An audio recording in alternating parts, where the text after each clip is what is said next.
يا فرح لما كان مشيها منقوشة كنت أخذت منك مصروف وتروح عليها قلت ترتاح على الفية وطيت زي الضبع زي الأسد وكانت آخر منقوشة وكنت هاتش تتذكر إنه كان معكيش مصروف كنت تروح عليها من جيبه زي اللي قلت عشان جواد إنه كريم وكذا أبين حال كريم بس قدام الولاد قلت هاتش روح شربت إياه كنت الولاد كان ياكلوا شي بسكوت وعصير وانا اشتي عليهم.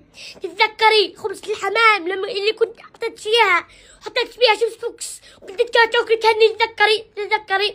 تتذكر لما كنت ناسي الواجب كنت تشوف دفتري انقلي بهدوء زي ما بدك وقلتي. تتذكري الولد كنت بتقعدي اول درج وقومت الولد من اول درج قلت روح انقلع قعدت باخر درج وقعدت اول درج.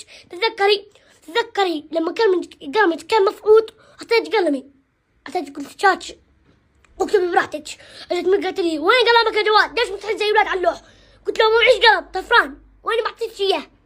طيب اخر شيء كل عمري راح كل تعبي راح وانا بسألك على سناب شات بقول لك بتحبيني وعلامة تعجب بقول لك والله جواد بحبك زي اخوي حسام. طيب لو ايش انا زي اخوك حسام نفسي بطل انت وياه لا اخوه انا اخوك كل تعبي راح والله نسوان ولا الامان تي حتى نسوان كل تعبي راح يا اخوان كل تعبي راح روحي.